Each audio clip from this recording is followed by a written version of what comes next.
শাকিব খান ২০০৮ সালে ১৮ এপ্রিল তার গুলশানের বাড়িতে তার সর্বাধিক চলচ্চিত্রের সহশিল্পী অপু বিশ্বাসকে বিয়ে করেন।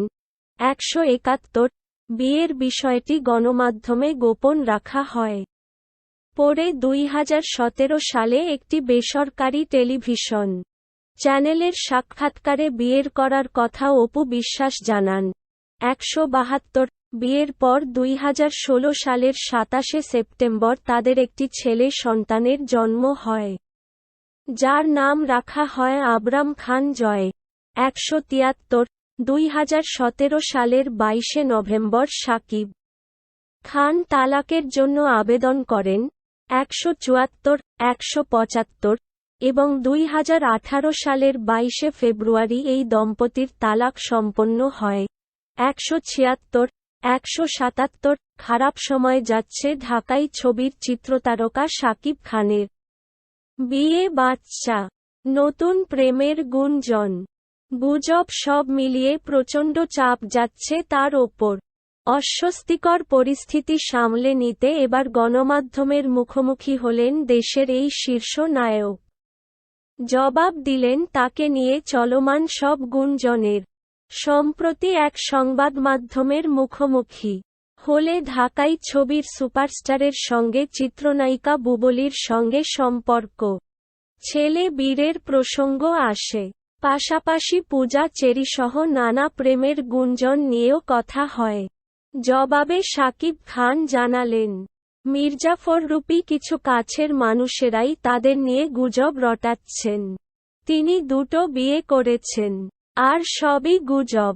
দুই বিয়ের বিষয়ে শাকিব খানের ভাষ্য, হলিউড, বলিউডে এমন একাধিক বিয়ের ঘটনা অনেক আছে, কিন্তু কেবল তাকে নিয়েই এত বেশি উন্মাদনা, সমালোচনা আর গুজবের সৃষ্টি হয়। শাকিব খান বলেন, আমি স্বীকার করি তারকাদের সবকিছুই পাবলিক। তাই বলে কি একজন তারকারা বেডরুমের দৃশ্য পাবলিককে দেখানো যায়? তার প্রাইভেসি বলে কি কিছু থাকতে নেই? দেখুন, হলিউড, বলিউড, এমনকি টলিউডের তারকাদের কথাই যদি বলি তাহলে বলতে হয় সেখানে তো এমন ঘটনা প্রায়ই ঘটে। কিন্তু সেগুলো নিয়ে কি সে দেশের মানুষের মধ্যে এমন উন্মাদনা কখনো দেখা যায়? টালিগঞ্জের জনপ্রিয় নায়ক প্রসেনজিৎ ৪টি বিয়ে করেছেন, ইলেন মাস্কও ৪টি বিয়ে করেছেন। কই, তাদের নিয়ে তো সেসব দেশের মানুষের মধ্যে তেমন টু শব্দ নেই। আমি তো মাত্র দুজনকে বিয়ে করেছি। বাকি যেসব খবর রটেছে সবই গুঞ্জন। ঈর্ষাপ্রায়ণ কিছু শত্রু তার পেছনে লেগেছে এবং বুবলী ইস্যুতে গুজব রটিয়ে সিনেমায় তার অবস্থানের অবনতি ঘটানোর অপচেষ্টায় লিপ্ত বলে দাবি করেন শাকিব। তিনি বলেন, প্রতিষ্ঠিত মানুষের পেছনে সব সময় ঈর্ষাপ্রায়ণ কিছু শত্রু থাকে। তারাই তিলকে তাল করে পরিস্থিতির অবনতি ঘটাতে চায়। এই মির্জাফরদের কাছ থেকে সব সময় দূরে থাকতে হয়। মির্জাফরদের পরিণতি শেষ পর্যন্ত ভয়াবহ হয়। তারা একসময় করুণভাবে শেষ হয়। ইতিহাসে এর সাক্ষী। আমি আর কোনো খারাপ মানুষের সঙ্গে চলতে চাই না।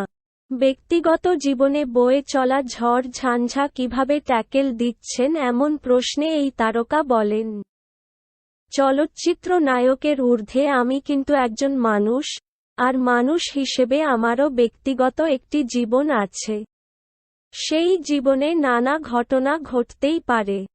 তাই বলে তাতে ঝড় ঝঞ্ঝার তো কিছু নেই। সব মানুষের জীবনেই প্রতিনিয়ত নানা ঘটনা ঘটে থাকে। প্রসঙ্গত, ২০০৮ সালে ভালোবেসে চিত্রনায়িকা অপু বিশ্বাসের সঙ্গে ঘর বাঁধেন শাকিব খান। তবে তাদের বিয়ের খবর আসে ২০১৭ সালে। দীর্ঘ ৯ বছর পর একটি টিভি চ্যানেলের লাইভে সন্তান আব্রাহাম খান জয়সহ হাজির হন অপু। এরপর জানান, তিনি ও শাকিব বিবাহিত এবং এই সন্তান তাদেরই। ওই ঘটনায় গোটা দেশে তোলপাড় হয়। কিছুদিন পর শাকিব অপুর সংসারও ভেঙে যায়। এবার একই ঘটনা ঘটল আরেক চিত্রনায়িকা শবনম বুবলীর সঙ্গে। বুবলীর ঘরে সাকিবের ছেলের নাম শেহজাদ খান বীর। তার বয়স 2.5 বছর।